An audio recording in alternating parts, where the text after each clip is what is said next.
수요일 저녁 7시 30분 42세 박은정은 평소처럼 저녁 준비를 하고 있었다. 고등학생 딸 민주는 방에서 숙제를 하고 중학생 아들 민혁이는 게임에 빠져 있었다. 20년 결혼 생활 동안 쌓인 일상의 무게감 속에서도 그녀는 나름대로 만족스러운 삶을 살고 있다고 생각했다. 남편 45세 정민수는 건설회사에 다니는 성실한 가장이었고 비록 로맨틱하지는 않았지만 가족을 위해 묵묵히 일하는 남자였다. 따르릉 따르릉. 부엌에서 국을 끓이던 은정이 거실로 나가 전화를 받았다. 발신자 표시에는 남편의 휴대폰 번호가 떠 있었다. 여보세요? 여보, 오늘도 늦지 마. 아이가 계속 아빠를 찾고 있어. 순간 은정의 손이 굳어졌다. 목소리는 분명 젊은 여성의 것이었고 무엇보다 그 여자는 자신을 여보라고 불렀다. 그리고 아이라고 했다. 죄송한데요, 잘못 걸린 것 같은데. 민수야, 왜 목소리가 그래? 감기 걸렸어? 은정의 심장이 쿵쾅거리기 시작했다. 그 여자는 남편의 이름까지 알고 있었다. 저는 박은정인데요. 정민수 씨 부인이고요. 전화 너머로 갑작스러운 침묵이 흘렀다. 그리고는 뚜뚜뚜 하는 끊어진 신호음만이 들렸다. 은정은 떨리는 손으로 남편에게 전화를 걸었다.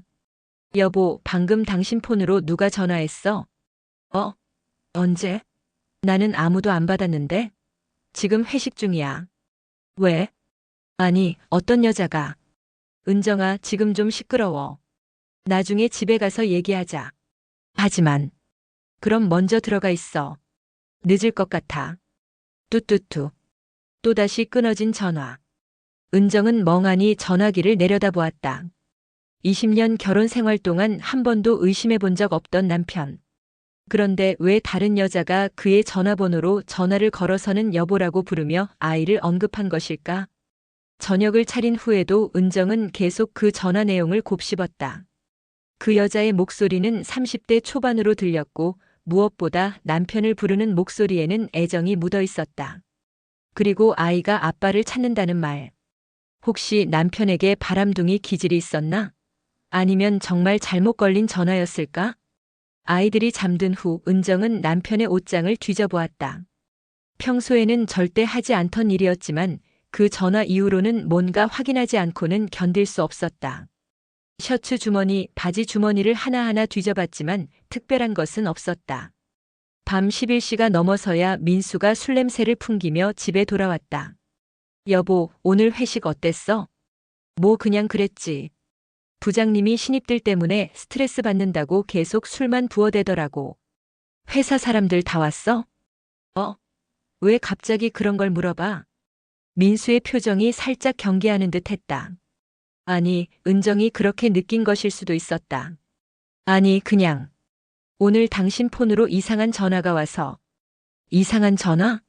어떤 여자가 여보라고 부르면서 늦지 말라고 하더라고. 아이가 아빠를 찾는다면서. 민수의 표정이 순간 굳어졌다가 이내 웃으며 대답했다. 아, 그거? 아마 잘못 걸린 거겠지. 요즘 스팸 전화도 많고. 신경 쓰지 마. 하지만 당신 이름까지 알더라고. 민수야, 그러면서. 우연의 일치겠지. 민수가 흔한 이름이잖아. 자, 늦었으니까 빨리 씻고 자자. 남편이 서둘러 화제를 바꾸려는 것 같았지만 은정은 그의 설명이 영 석연치 않았다. 하지만 더 이상 추궁하지는 않았다. 그날 밤 은정은 쉽게 잠들 수 없었다. 그 여자의 목소리가 계속 귓가에 맴돌았다. 여보, 오늘도 늦지 마. 그 목소리에는 기다림과 그리움, 그리고 확신이 있었다. 마치 정말로 민수의 아내인 것처럼. 새벽 2시, 은정은 조용히 일어나 거실로 나갔다. 남편의 휴대폰이 소파 위에 놓여 있었다. 평소에는 절대 들여다보지 않았지만 오늘은 달랐다. 하지만 패턴 잠금이 걸려 있어서 열어볼 수 없었다. 내가 뭘 하고 있는 거지? 은정은 자신이 한심하다는 생각이 들었다. 20년을 함께 산 남편을 의심한다니. 하지만 그 전화의 충격은 생각보다 컸다. 다음 날 아침 평소처럼 아침을 차리는 은정에게 민수가 말했다. 여보, 이번 주말에 출장 가야 할 것 같아. 부산 현장 점검이 있어서. 갑자기? 미리 얘기해줬으면 좋았을 텐데. 나도 어제 급하게 정해진 거야. 미안. 은정은 고개를 끄덕였지만 마음 한편으로는 의심이 스멀스멀 올라왔다. 정말 출장일까 아니면. 그때 다시 전화벨이 울렸다. 은정의 심장이 다시 빨라졌다. 하지만 이번에는 아이 학원에서 걸려온 전화였다. 죄송합니다, 어머님. 민혁이가 오늘 학원에 안 왔는데요. 일상은 계속되었지만 은정의 마음속에는 어젯밤 그 전화가 남긴 의문과 불안이 깊이 자리 잡았다. 과연 그것이 단순한 잘못 걸린 전화였을까? 아니면 자신이 모르는 남편의 다른 면이 있는 것일까? 그 이후 일주일 동안 은정은 남편의 일거수일투족을 유심히 관찰했다. 20년 결혼 생활에서 한 번도 하지 않았던 일이었다. 평소 같으면 무심코 넘어갔을 작은 변화들이 이제는 눈에 들어왔다. 먼저 남편의 귀가 시간이 미묘하게 늦어졌다. 평소 7시에 들어오던 남편이 요즘은 8시, 9시에 들어오는 날이 많아졌다. 물어보면 회사 일이 많아서 혹은 동료들과 저녁을 먹었다고 대답했지만 구체적인 내용은 말하지 않았다. 그리고 옷차림도 달라졌다. 평소 묻어난 옷만 입던 민수가 요즘은 새 와이셔츠를 자주 입었고 향수도 뿌렸다. 은정이 오늘 왜 이렇게 멋을 부렸어? 라고 물으면 회사에서 이미지 관리 좀 하라고 해서라며 어색하게 웃었다. 화요일 저녁 민수가 샤워하는 동안 은정은 그의 와이셔츠를 빨래통에서 꺼냈다. 코를 대고 냄새를 맡았을 때 낯선 향수 냄새가 났다. 분명 민수가 쓰는 향수와는 달랐다. 달콤하고 여성스러운 냄새였다. 심장이 쿵쾅거렸지만 은정은 애써 침착함을 유지했다. 혹시 지하철이나 엘리베이터에서 다른 사람의 향수가 묻었을 수도 있어. 하지만 다음 날 민수의 정장 주머니에서 호텔 발레 파킹 영수증을 발견했을 때는 더 이상 우연이라고 생각할 수 없었다. 영수증에는 그랜드 호텔 주차요금 12,000원이 찍혀 있었고 날짜는 지난주 목요일이었다. 그날 민수는 동료들과 저녁 먹고 늦을 것 같다고 했었다. 그랜드 호텔에서 저녁을 먹었다고. 그런 고급 호텔에서? 은정은 인터넷으로 그랜드 호텔을 검색해봤다. 시내 중심가에 있는 5성급 호텔이었고 레스토랑도 있었지만 주로 객실 이용객들이 많이 찾는 곳이었다. 회사 동료들과 단순히 저녁만 먹기에는 너무 고급스러운 곳이었다. 은정은 민수의 회사에 전화해볼까 생각했지만 그렇게까지 할 수는 없었다. 아직까지는 확실한 증거가 없었고 만약 자신의 추측이 틀렸다면 20년 결혼 생활에 돌이킬 수 없는 상처가 날 수도 있었다. 그 주 금요일 민수가 오늘 조금 늦을 것 같다고 문자를 보냈다. 은정은 평소처럼 알았어. 저녁은 따로 먹으라고 답장했지만 마음은 편하지 않았다. 저녁 8시가 되어도 민수는 들어오지 않았다. 9시, 10시. 평소 같으면 그냥 기다렸겠지만 이번에는 달랐다. 은정은 결국 민수에게 전화를 걸었다. 여보, 어디야? 아, 아직 회사야. 프로젝트 마감이 내일이라서 야근해야 해. 밤늦을 것 같으니까 먼저 자. 힘들겠네. 그럼 내가 도시락이라도 싸서 갖다 줄까? 아니야. 괜찮아. 그냥 편의점에서 뭐 사 먹을게. 먼저 자, 미안. 민수의 목소리가 평소보다 당황스러워 보였다. 그리고 뭔가 부자연스러웠다. 배경소음도 회사 사무실 같지 않았다. 은정은 혼자 저녁을 먹으며 계속 생각에 잠겼다. 그 전화, 낯선 향수 냄새, 호텔 영수증, 그리고 오늘의 수상한 통화. 모든 것이 우연일 수도 있지만 너무 많은 우연이 겹치는 것 같았다. 밤 11시 30분 민수가 집에 돌아왔다. 평소보다 훨씬 신경 쓴 듯한 모습이었고 새 와이셔츠를 입고 있었다. 아침에 입고 나간 옷과는 분명 달랐다. 수고했어. 많이 힘들었지? 그냥. 이제 끝났으니까 괜찮아. 민수는 서둘러 샤워를 하러 갔다. 은정은 그가 벗어놓은 옷을 보았다. 또다시 낯선 향수 냄새가 났고 와이셔츠 깃에는 미묘하게 화장품이 묻어있는 것 같았다. 토요일 아침 민수는 부산 출장 준비 좀 해야 해서 회사에 잠깐 나갔다 올게라고 했다. 토요일에 회사에 나간다는 것도 평소와 다른 일이었다. 민수가 나간 후 은정은 그의 옷장을 다시 뒤져봤다. 이번에는 좀 더 자세히 살펴봤다. 새로 산 옷들이 꽤 많았고 모두 평소 민수의 취향과는 달랐다. 더 젊고 트렌디한 스타일이었다. 그리고 정장 주머니에서 또 다른 것을 발견했다. 카페 영수증이었는데 커피 2잔이라고 되어 있었다. 날짜는 3일 전이었고 시간은 평일 오후 3시였다. 그 시간이면 민수는 회사에 있어야 할 시간이었다. 은정은 그 카페 이름을 기억해 두었다. 카페드림. 집에서 그리 멀지 않은 곳에 있는 카페였다. 일요일 오후 민수가 부산 출장을 간다고 짐을 싸는 동안 은정은 마음을 정했다. 더 이상 모른 척할 수는 없었다. 뭔가 확실한 것을 알아내야 했다. 여보, 조심해서 다녀와. 언제 돌아와? 화요일 저녁에 들어올 예정이야. 연락할게. 민수가 떠난 후 은정은 아이들에게 엄마 친구 만나러 간다고 하고 집을 나섰다. 목적지는 카페드림이었다. 혹시 그곳에서 뭔가 단서를 찾을 수 있을지도 모른다는 희미한 기대를 안고 은정은 발걸음을 재촉했다. 20년 결혼 생활에서 남편을 의심하며 그를 추적하게 될 줄은 꿈에도 생각하지 못했다. 하지만 그 낯선 전화 이후 모든 것이 달라져 버렸다. 카페드림에 도착한 은정은 한 구석 자리에 앉아 주변을 둘러봤다.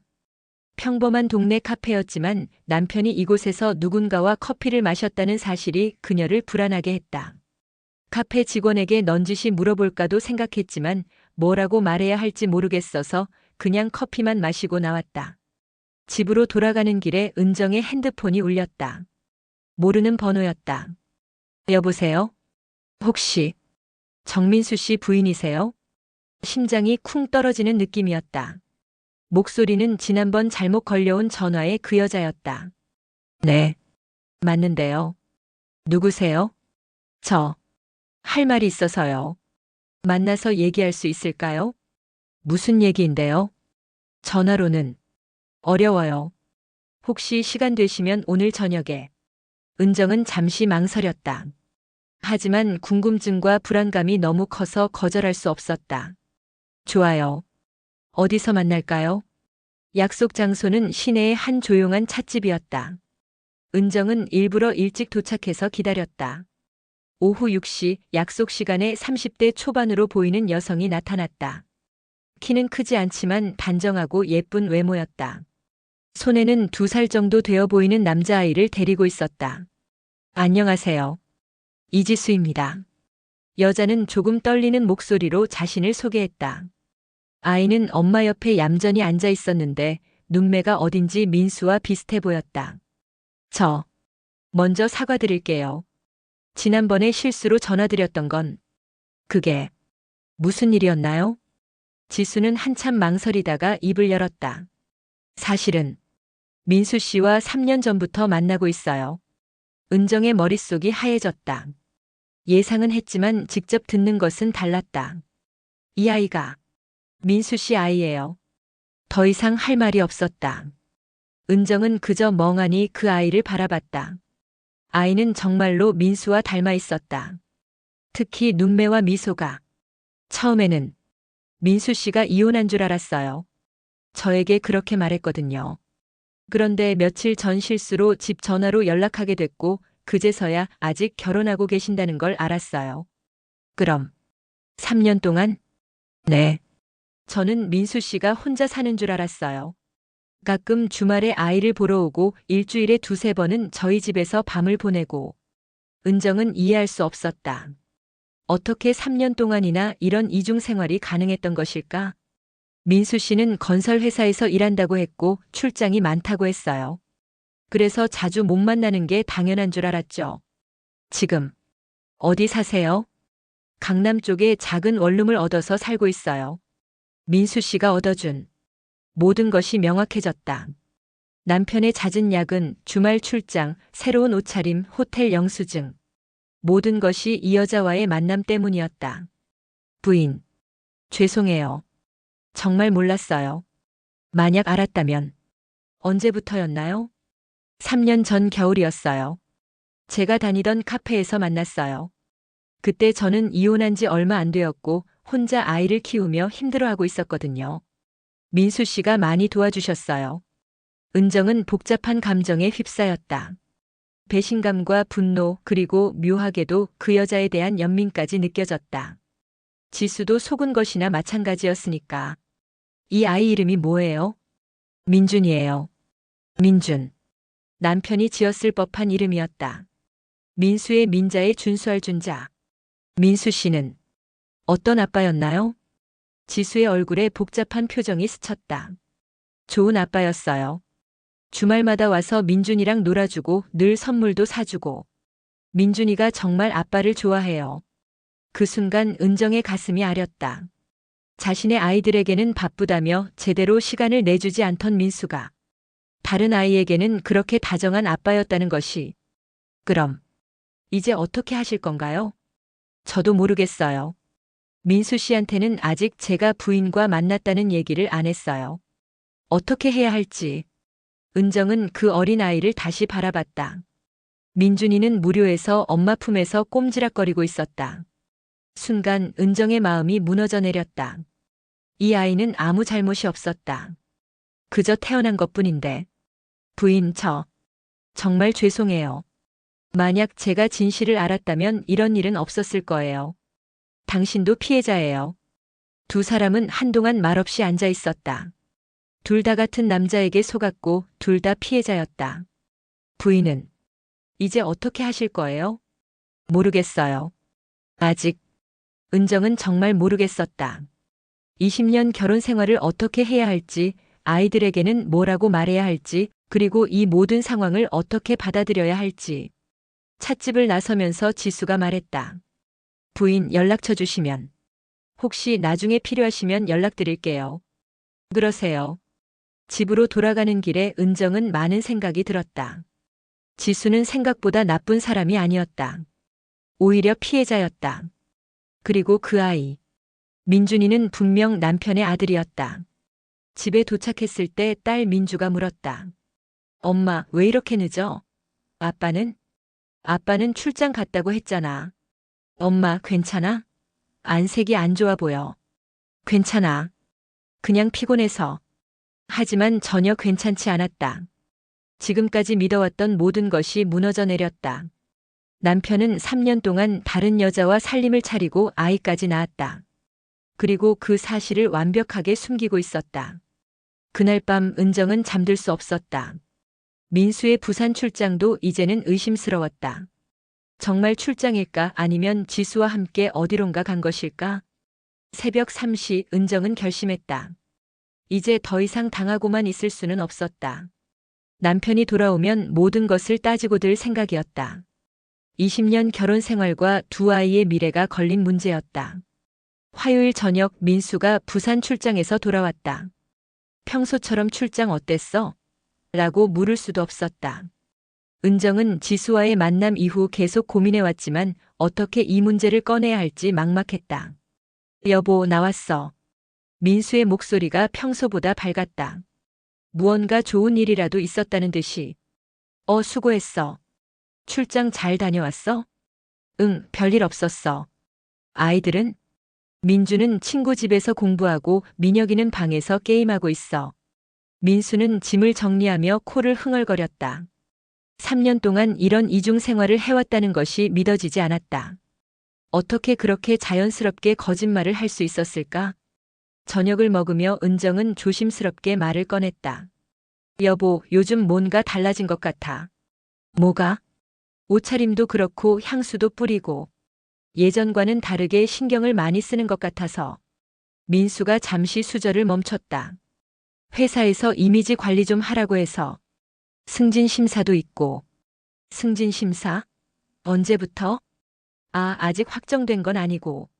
그냥 대비 차원에서. 또 다른 거짓말이었다. 은정은 더 이상 참을 수 없었다.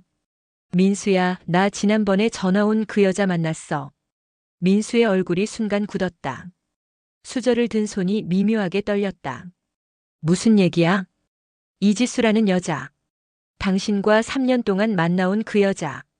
한동안 침묵이 흘렀다. 민수는 아무 말도 하지 않고 은정을 바라봤다. 더 이상 변명할 수 없다는 것을 아는 표정이었다. 언제부터 알았어? 며칠 전에. 그 여자가 연락해서 만났어. 민수는 깊은 한숨을 쉬었다. 미안해, 은정아. 미안하다고? 3년 동안 다른 여자와 살림 차리고 아이까지 낳고서는 미안하다고. 나도 어쩌다 이렇게 된 건지. 어쩌다? 아이가 생긴 것도 어쩌다야? 3년 동안 매주 만난 것도 어쩌다? 민수는 고개를 떨구고 있었다. 변명할 말이 없는 것 같았다. 처음에는 정말 그냥 친구였어. 이혼해서 혼자 아이 키우는 게 힘들어 보여서 도와준 것뿐이었어. 그런데 점점 그 여자와 있으면 편안했어.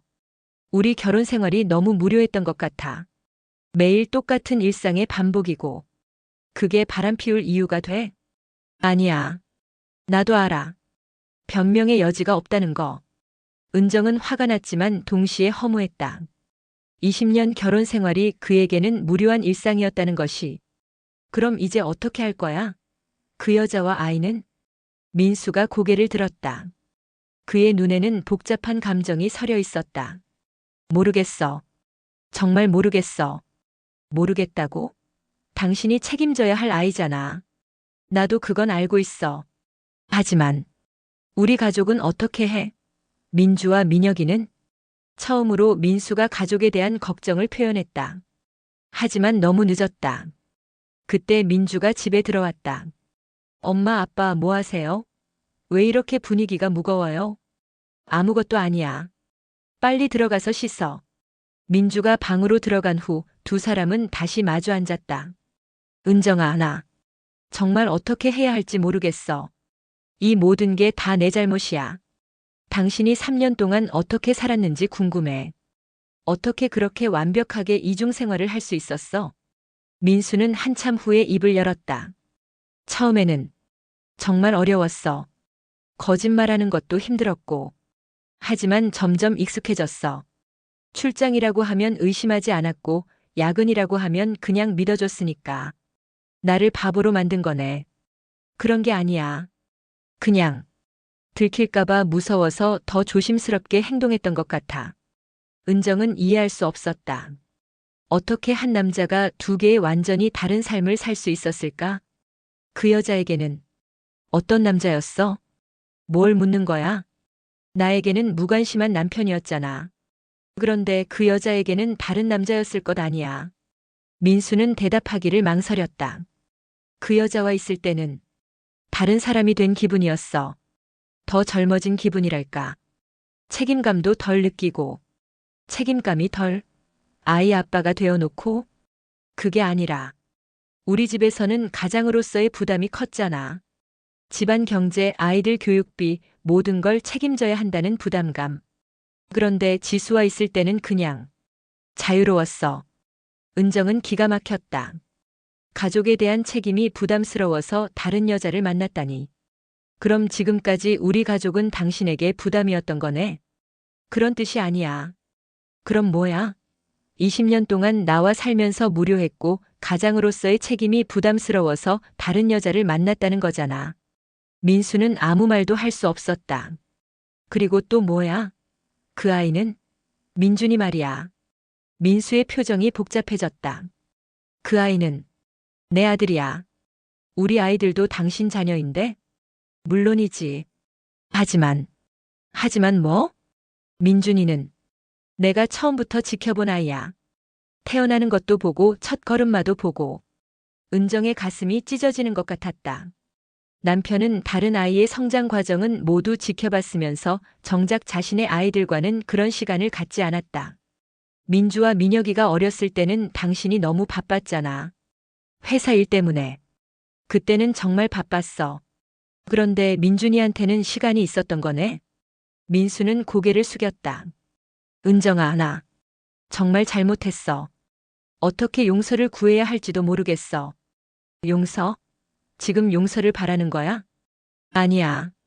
용서받을 자격이 없다는 걸 알아. 하지만 우리 가족은 어떻게 해야 해?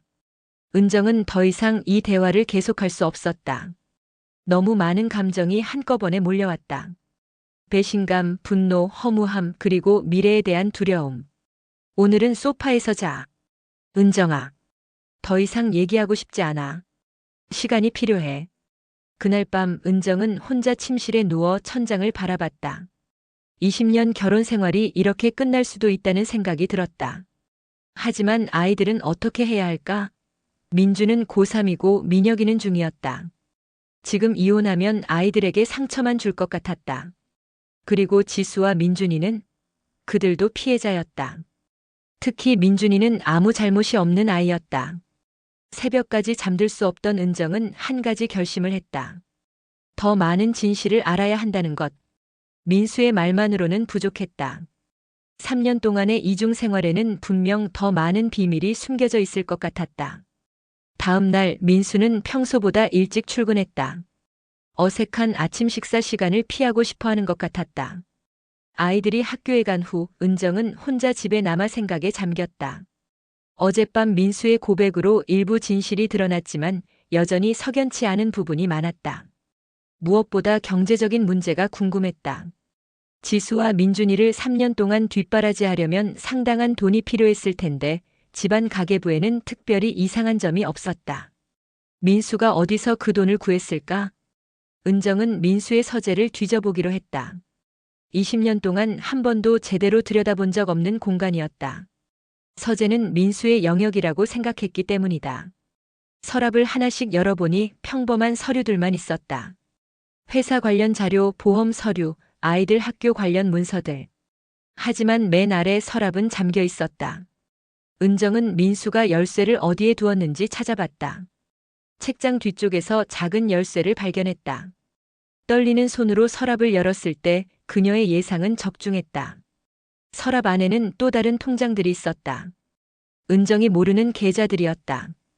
통장을 펼쳐보니 정기적으로 돈이 입금되고 출금되고 있었다.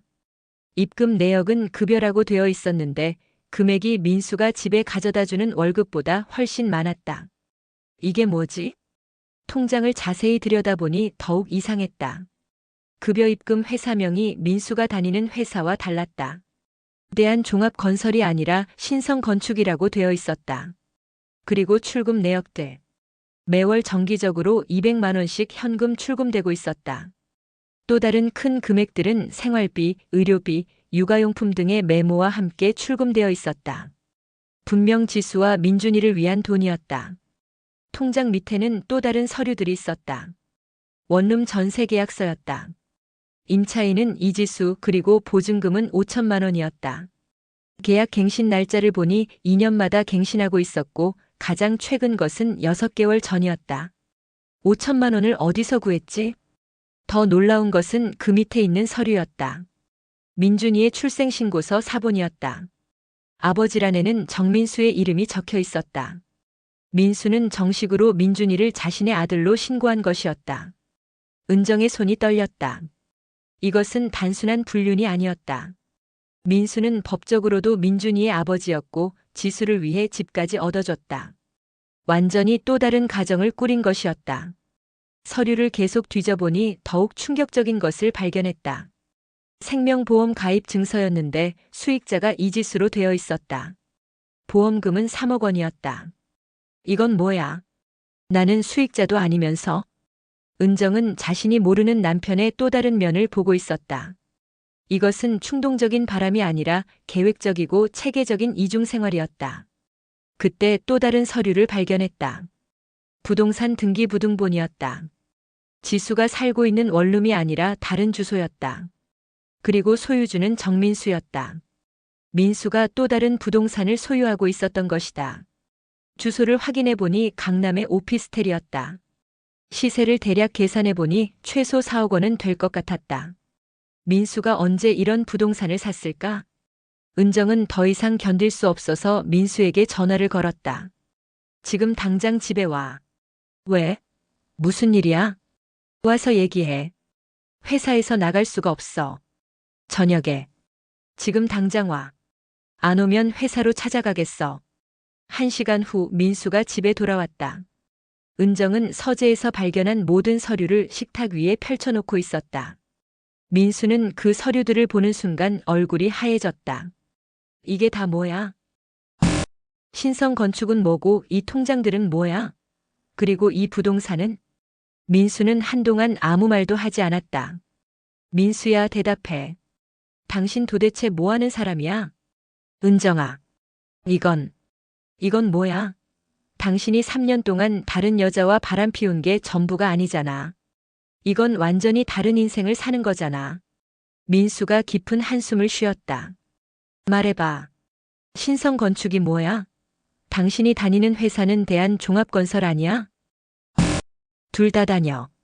뭐? 대한종합건설에서는 정식 직원으로 일하고 신성건축에서는 프리랜서로 일해. 프리랜서? 설계 용역을 받아서 해. 저녁이나 주말에. 은정은 이해할 수 없었다. 언제 그런 일을 했을까? 그럼 당신이 야근한다고 출장 간다고 할 때 실제로는 다른 일을 하고 있었던 거야? 그런 경우도 있었어. 경우도 있었어? 그럼 진짜 야근이나 출장은?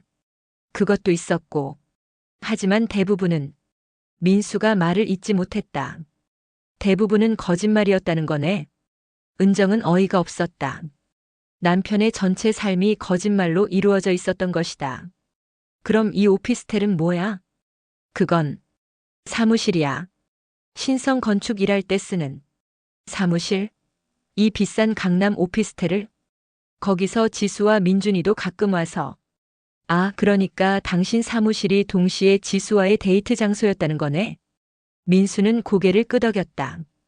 그리고 이 보험은 뭐야? 수익자가 왜 지수야? 만약 내가 죽으면 민준이를 키워야 하니까. 우리 아이들은? 우리 가족은? 우리는 집도 있고 다른 보험도 있으니까. 은정은 더 이상 들을 수 없었다. 남편에게는 우선순위가 있었고 그 우선순위에서 지수와 민준이가 더 앞선 것 같았다. 정민수, 당신 정말 나쁜 남자네. 은정아. 20년 동안 나를 완전히 바보로 만든 거야. 단순히 바람 피운 게 아니라 아예 다른 인생을 살고 있었던 거잖아. 그때 갑자기 문득 든 생각이 있었다. 혹시 다른 여자도 있어? 민수의 표정이 순간 굳었다. 무슨 얘기야? 이 정도로 체계적으로 이중 생활을 할 정도면 지수 말고 다른 여자도 있을 수 있잖아. 아니야, 그런 건 없어. 하지만 민수의 대답이 확신에 차 있지 않았다. 은정은 또 다른 의혹이 생겼다. 과연 지수가 전부일까? 은정의 의구심은 적중했다. 다음 날 오후 집 전화로 또 다른 여성의 목소리가 들려왔다. 혹시 정민수 씨 댁인가요? 네, 그런데요. 저는 김소영이라고 합니다. 한번 뵙고 싶은데요. 또 다른 여자였다. 은정의 심장이 다시 빨라졌다. 무슨 일로요? 전화로는 좀 어려워서요. 혹시 시간 되시면 만나서 얘기할 수 있을까요? 이번에는 지수와 달리 목소리가 차분하고 나이가 더 있어 보였다. 40대 초반 정도로 들렸다. 좋아요. 언제 어디서 만날까요? 약속 장소는 시내의 한 호텔 카페였다. 지수를 만났던 곳보다 훨씬 격식을 차린 장소였다. 소영은 약속 시간에 정확히 나타났다. 세련된 옷차림의 40대 중반 여성이었고 직업을 가진 커리어우먼 같은 인상이었다. 안녕하세요. 김소영입니다. 안녕하세요. 박은정이에요. 두 사람은 조용한 구석자리에 앉았다. 소영은 한참 망설이다가 입을 열었다. 사실 민수 씨와 2년 정도 만나고 있었어요. 2년? 은정은 계산을 해봤다. 지수와 3년, 소영과 2년. 그럼 최소 1년 동안은 두 여자를 동시에 만난 것이었다. 언제부터요? 2년 전 봄이었어요. 제가 다니는 회사에서 건축 설계 용역을 맡겼는데 그때 민수 씨를 만났어요. 신성 건축 일 때문이었구나. 은정은 이제 민수의 이중 생활 구조가 조금씩 보이기 시작했다. 처음에는 단순히 업무적인 관계였어요. 그런데 프로젝트가 끝난 후에도 계속 연락하게 됐고, 민수 씨가 당신에게도 혼자라고 했나요? 소영이 놀란 표정을 지었다. 네? 어떻게?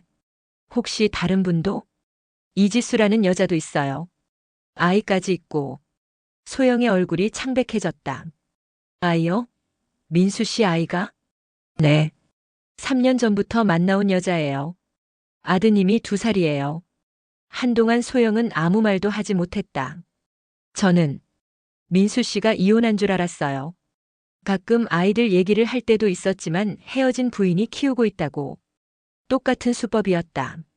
민수는 모든 여자들에게 같은 거짓말을 했던 것이다. 그럼 지금까지 모르셨던 거네요? 네. 며칠 전에야 알았어요. 우연히 이지수 씨를 만나게 되면서. 이지수 씨가 먼저 연락을 했나요? 네. 실수로 집 전화로 연락이 온 게 계기였어요. 소영은 복잡한 표정을 지었다. 그럼 민수 씨는 저희 셋을 모두 속인 거네요. 그런 것 같아요. 두 사람은 한동안 말없이 앉아 있었다. 같은 남자에게 속은 또 다른 피해자를 만난 것이었다. 혹시 민수 씨가 당신에게도 돈을 썼나요? 돈요? 저는 원룸도 얻어주고 생활비도 주고 상당한 돈을 썼더라고요. 소영이 잠시 망설이다가 대답했다. 저는 직업이 있어서 생활비는 받지 않았어요. 하지만 가끔 선물이나 여행비는. 여행도 다녔어요? 네. 제주도나 부산 쪽으로. 민수 씨가 출장 간다고 할 때 함께 가곤 했어요. 그래서 출장이 그렇게 많았구나. 은정은 이제 이해가 됐다. 그런데 이상한 게 있어요. 뭐요? 민수 씨가 가끔 다른 이름을 쓸 때가 있었어요. 다른 이름요?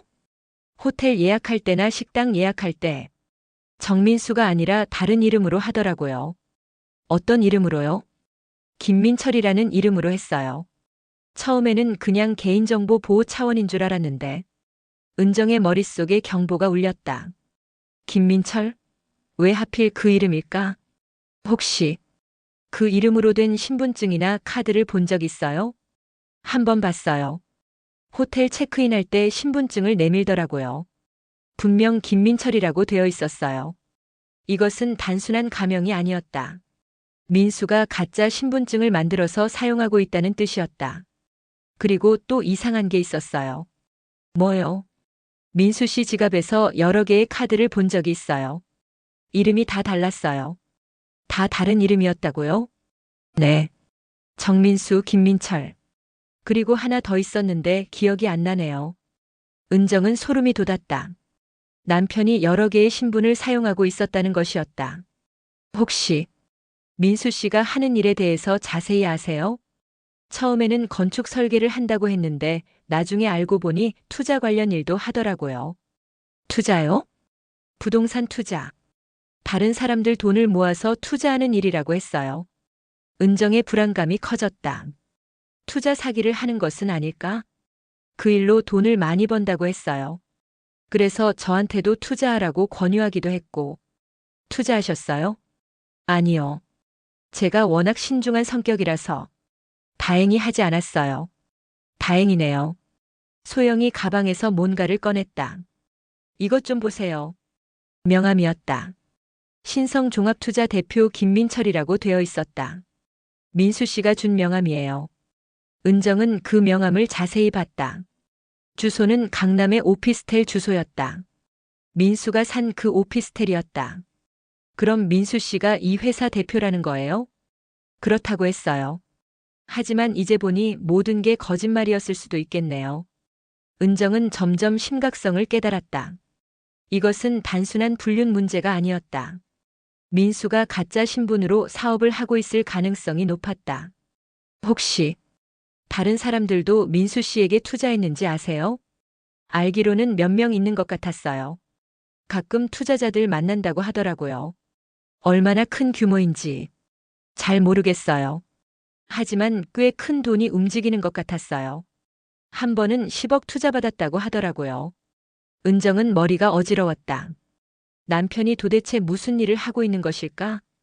부인, 저도 피해자인 것 같아요. 민수 씨를 믿고 감정적으로도 투자했는데 저희 모두 피해자죠. 이제 어떻게 하시려고요? 은정은 잠시 생각해봤다. 일단 더 자세히 알아봐야 할 것 같아요. 민수 씨가 정확히 뭘 하고 있는지. 저도 도와드릴게요. 제가 알고 있는 정보들 다 알려드릴게요. 두 사람은 연락처를 교환했다. 그리고 소영이 마지막으로 말했다. 부인, 혹시 모르니까 조심하세요. 왜요? 민수 씨가 만약 정말 사기를 치고 있다면 들키면 어떤 일을 할지 몰라요. 집으로 돌아가는 길에 은정의 머릿속은 복잡했다. 지수, 소영, 그리고 가짜 신분들. 투자 사기 가능성까지. 남편 정민수는 도대체 누구였을까? 20년을 함께 살았지만 그녀가 아는 민수는 진짜 민수가 아니었을지도 모른다. 집에 도착해서 민수의 서재를 다시 뒤져봤다. 이번에는 더 꼼꼼히 살펴봤다. 그리고 책장 뒤쪽에서 또 다른 서류를 발견했다. 사업자 등록증이었다. 신성종합투자라는 상호로 되어 있었고 대표자는 김민철이었다. 그리고 그 밑에는 투자 계약서들이 여러 장 있었다. 투자자들의 이름과 투자 금액이 적혀 있었다. 총 투자 금액을 계산해 보니 15억 원이었다. 15억 원의 돈이 민수에게 모여 있었던 것이다. 하지만 그 돈은 어디에 있을까? 그리고 정말로 투자를 하고 있는 것일까 아니면. 은정은 전율했다. 만약 민수가 그 돈을 가지고 도망칠 계획이라면? 만약 모든 것이 사기라면? 그때 현관문이 열리는 소리가 들렸다. 민수가 돌아온 것이다. 여보, 나왔어. 은정은 서둘러 서류들을 원래 자리에 정리하고 서재에서 나왔다. 하지만 마음은 전혀 평정을 되찾을 수 없었다. 오늘 일찍 오네? 응, 별일 없어서. 민수는 평소와 다름없어 보였다. 하지만 은정의 눈에는 이제 모든 것이 다르게 보였다. 그의 미소도 말투도 모든 것이 가면 같았다. 저녁 식사를 하며 은정은 조심스럽게 물어봤다. 여보, 혹시 김민철이라는 사람 알아? 민수의 수저가 잠시 멈췄다. 김민철? 왜? 아, 그냥 TV에서 봤는데 이름이 좀 특이해서. 아, 그래? 모르는 사람인데. 거짓말이었다. 민수는 자연스럽게 거짓말을 했다. 20년 동안 얼마나 많은 거짓말을 들었을까? 그날 밤 은정은 또 한 번 잠들 수 없었다. 이제 문제가 단순한 불륜을 넘어서 범죄 수준으로 번진 것 같았다. 그리고 만약 정말로 사기라면 자신과 아이들도 위험할 수 있었다. 새벽 2시 은정은 조용히 일어나 핸드폰으로 검색을 해봤다. 신성종합투자, 김민철, 투자 사기 등의 키워드로. 그리고 몇 개의 기사를 발견했다. 최근 몇 달 사이에 유사한 투자 사기 사건들이 여러 건 보고되고 있었다. 가짜 신분으로 투자회사를 만들고 사람들의 돈을 모은 후 사라지는 수법이었다. 은정은 소름이 돋았다. 혹시 민수도 그런 사기를 치고 있는 것은 아닐까? 이튿날 아침 은정은 민수가 출근한 후 곧바로 지수에게 연락했다. 지수 씨, 저 은정이에요. 급히 만나서 얘기할 일이 있어요. 무슨 일이세요? 전화로는 얘기하기 어려워요. 소영 씨도 함께 만날 수 있을까요? 소영 씨요? 민수 씨와 만나던 또 다른 여자예요. 지수는 충격을 받은 것 같았지만 만나기로 했다. 세 여자는 조용한 카페에서 만났다.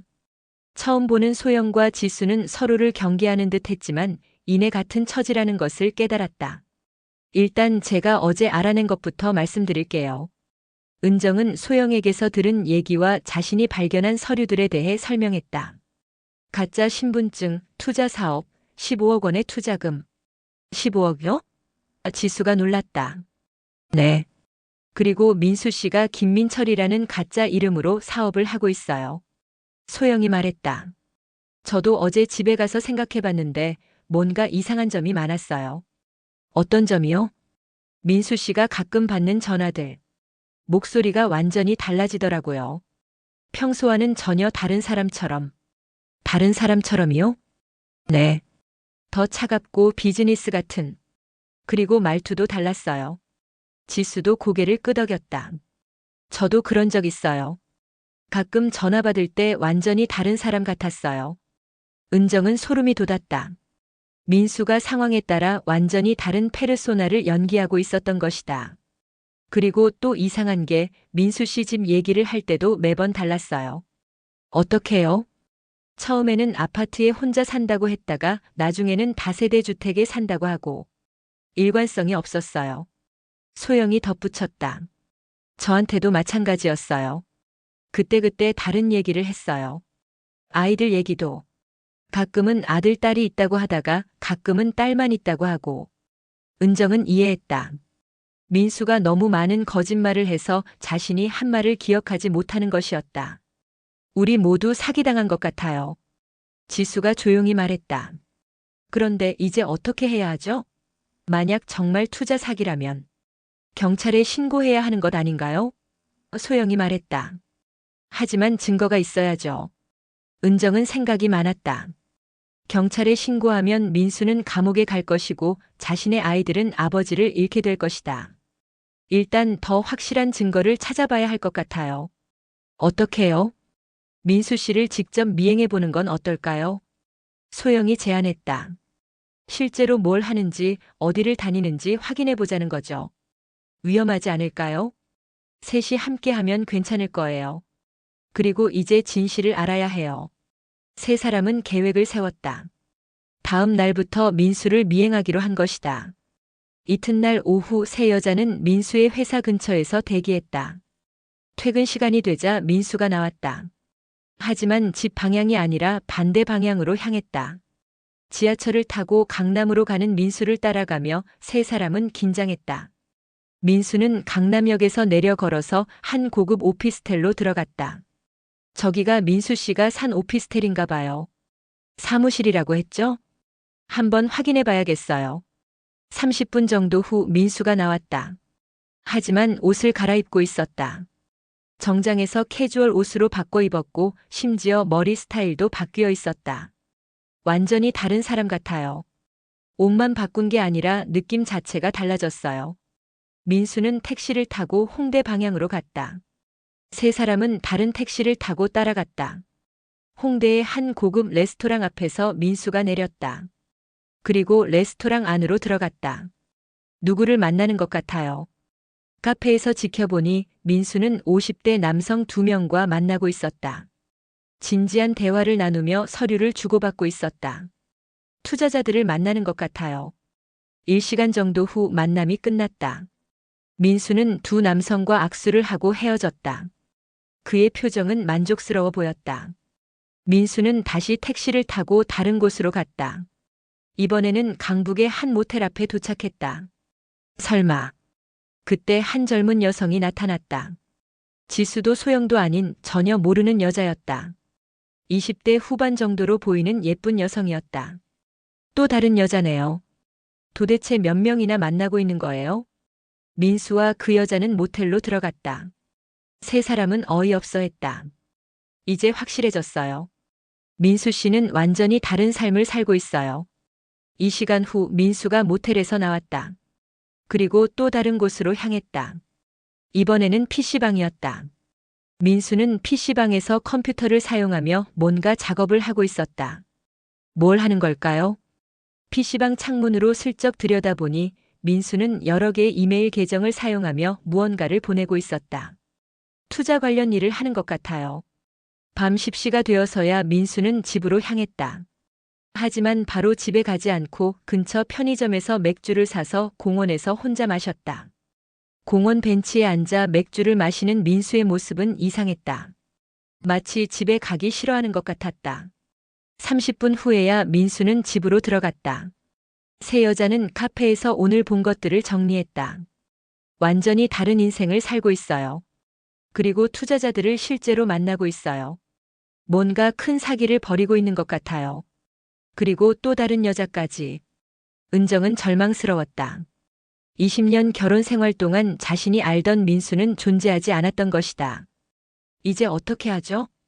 증거는 충분히 모은 것 같아요. 경찰에 신고해야 할 때가 온 것 같아요. 하지만 은정은 여전히 망설여졌다. 경찰에 신고하면 모든 것이 끝날 것이다. 20년 결혼 생활, 아이들의 미래, 모든 것이. 하룻밤 더 생각해보고 내일 결정해요. 집으로 돌아가는 길에 은정은 복잡한 심정이었다.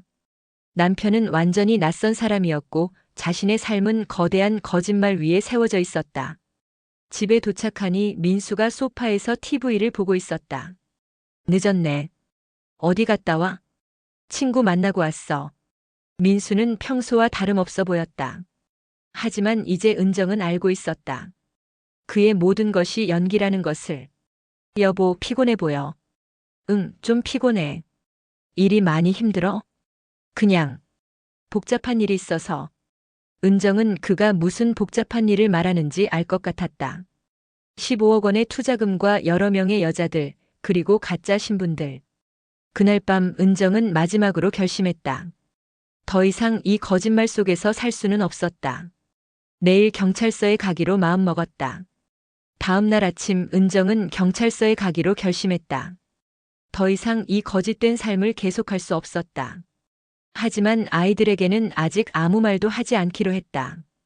일단 수사가 진행되는 과정을 지켜본 후 결정하기로 했다. 민수가 출근한 후 은정은 지수와 소영에게 연락했다. 오늘 오후에 경찰서에 가려고 해요. 같이 가주실 수 있나요? 네, 물론이죠. 저도 갈게요. 이제 더 이상 미룰 수 없을 것 같아요.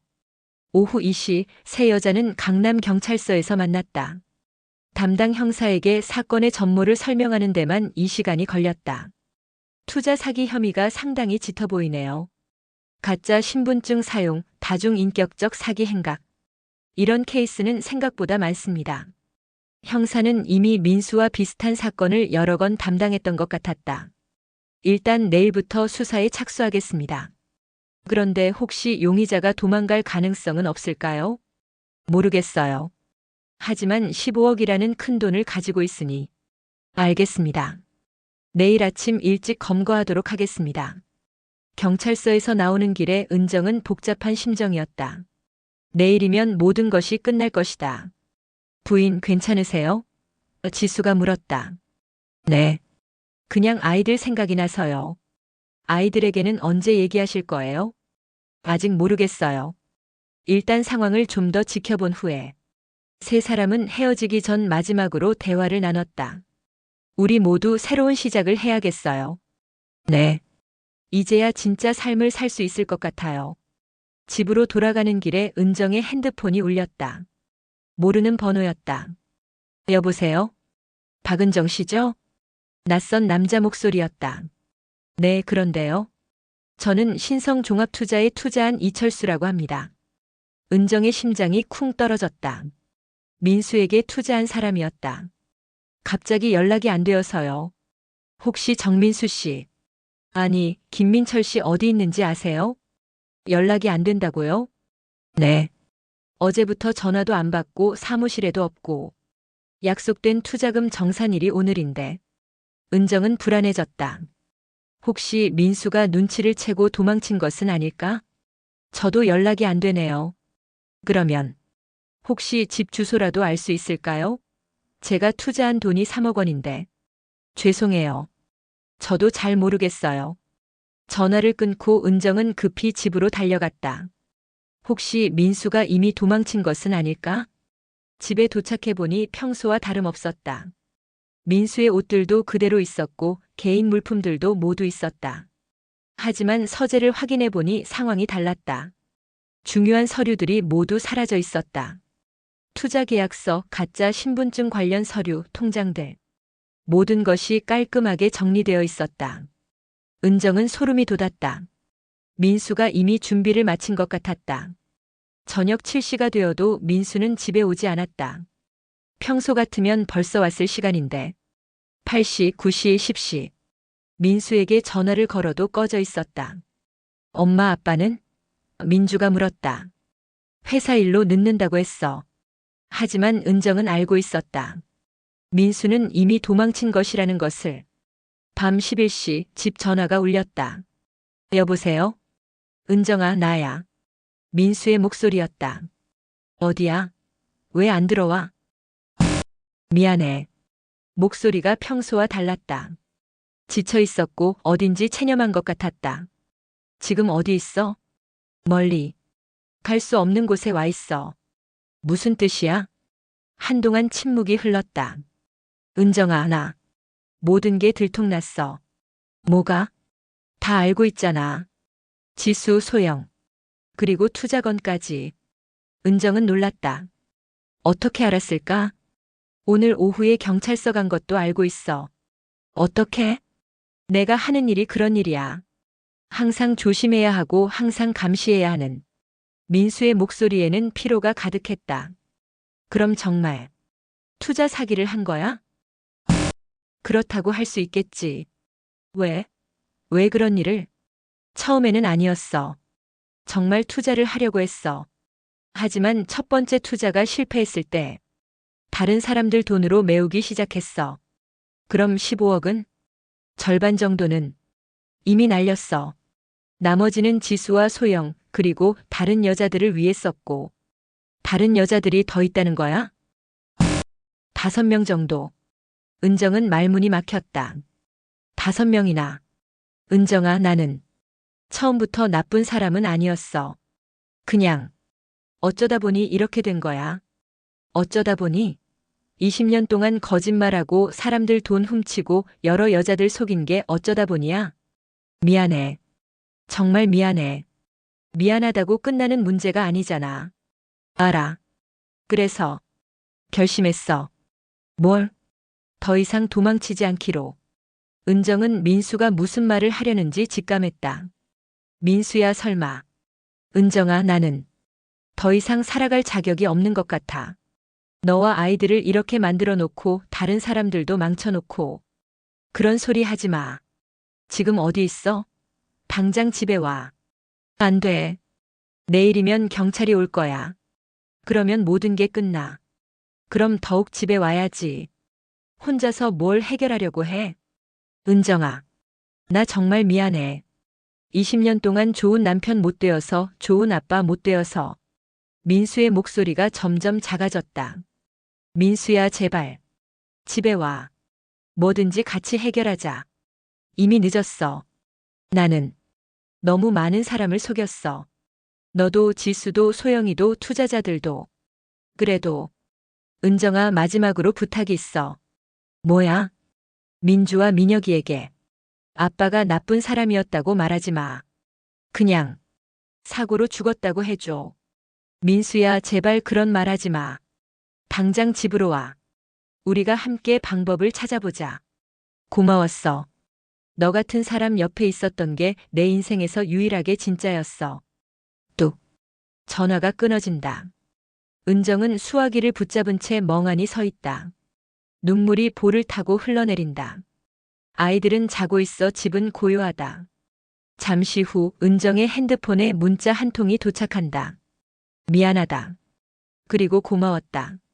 경찰들이 다급히 움직인다. 기자들도 몰려있다. 하천 근처에 놓인 신발 한 켤레. 그 곁에 민수의 휴대폰이 놓여있다. 정민수, 아니 김민철 결국 이렇게 끝내는군. 형사가 허망한 표정을 짓고 있다. TV 뉴스가 민수의 실종 소식을 속보로 전한다. 은정은 아이들 앞에서 눈물을 삼킨다. 엄마, 무슨 일이에요? 은정은 아이들을 안으며. 아빠는 먼 길을 떠났어. 우리 곁에 없지만 마음만은 늘 함께 있을 거야. 아이들은 무슨 뜻인지 모르지만 엄마 품에 안긴다. 은정이 아이들과 함께 식탁에 앉아 조용히 아침을 먹는다. 창밖으로 햇살이 비치며 새로운 하루가 시작된다. 잘못 걸려온 전화 한 통이 내 삶을 송두리째 흔들어 놓았다. 하지만 결국 나는 알게 되었다. 거짓은 무너지고 진실은 남는다는 것을. 그리고 내 곁에 남은 건 아이들, 그리고 다시 시작할 용기였다.